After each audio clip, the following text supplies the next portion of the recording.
London clinic থেকে ১৭ দিন চিকিৎসা নিয়ে ছেলে তারেক রহমানের বাসায় যাবেন বিএনপি চেয়ারপারসন বেগম খালেদা জিয়া। স্থানীয় সময় শুক্রবার রাত ৯টায় তার ছেলের বাসায় নেওয়া হবে। বেগম জিয়ার ব্যক্তিগত চিকিৎসক মোহাম্মদ আল মামুন গণমাধ্যমকে এ কথা জানিয়েছেন। তিনি জানান, খালেদা জিয়াকে হাসপাতাল কর্তৃপক্ষ ছুটি দিয়েছে। তা লন্ডন ক্লিনিক থেকে রাতে তারেক রহমানের বাসায় যাবেন বিএনপি চেয়ারপারসন। খালেদা জিয়ার লিভার প্রতিস্থাপনের বিষয়ে মেডিকেল বোর্ডের চিকিৎসকেরা এখনো কোনো সিদ্ধান্ত নেয়নি। তার বয়স ও স্বাস্থ্যের উপর বিবেচনা করে পরবর্তী সিদ্ধান্ত নেওয়া হবে। গত ৮ জানুয়ারি থেকে যুক্তরাজ্যের দ্য লন্ডন ক্লিনিক হাসপাতালে চিকিৎসাধীন বেগম খালেদা জিয়া। তিনি লিভার, আর্থ্রাইটিস, কিডনি, ডায়াবেটিস সহ নানা রোগে ভুগছেন। ২০১৮ সালে ৮ ফেব্রুয়ারি জিয়া অরফানেজ ট্রাস্ট সংক্রান্ত দুদকের মামলায় সাজাপ্রাপ্ত হয়ে কারাগারে যান বিএনপি চেয়ারপারসন।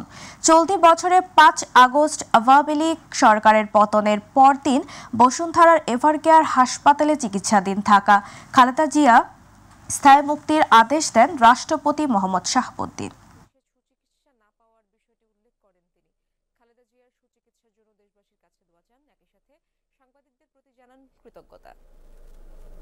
উনি সার্বক্ষণিকভাবে প্রফেসর প্যাট্রিক কেনেডি এবং জেনিফার ক্রস ওনাদের সার্বিক তত্ত্বাবধানে উনি চিকিৎসা অধীন থাকবেন এবং মেডিকেল বোর্ড যেটি ওনার চিকিৎসকরা আছে ওনাদের তত্ত্বাবধানে থাকবেন। তবে এখানে মেইনলি প্রফেসর প্যাট্রিক কেনেডি এবং জেনিফার ক্রস ওনাদের অধীনেই উনি চিকিৎসাধীন থাকবেন এবং এখানে যে ইউকের যে নিয়ম সেই নিয়ম মেনেই ওনার চিকিৎসা চলবে।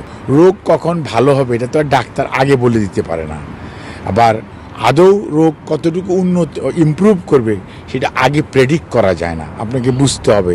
এটি মেডিকেল সায়েন্স এরকম কোনো আগেই বলে দেওয়া যেত তাহলে তো ভালোই হতো। যে ইনশাআল্লাহ আপনার যদি এভাবে অব্যাহত রাখে আমরা ওনার মানুষের দোয়া আল্লাহর অশেষ রহমতে আমরা ওনাকে দ্রুতই হয়তো দেশে ফেরত নিয়ে চলে যেতে পারি এবং সেই জন্য আল্লাহর কাছে দোয়া উনি এবং ওনার পরিবারের পক্ষ থেকে, বিশেষ করে আমাদের ভারপ্রাপ্ত চেয়ারম্যান এবং ম্যাডাম নিজে আপনাদেরকে যেমন ধন্যবাদ জানিয়েছেন, আপনাদের মাধ্যমে দেশবাসী এবং সকল মানুষের কাছে ওনার সুস্থতার জন্য দোয়া চেয়েছেন।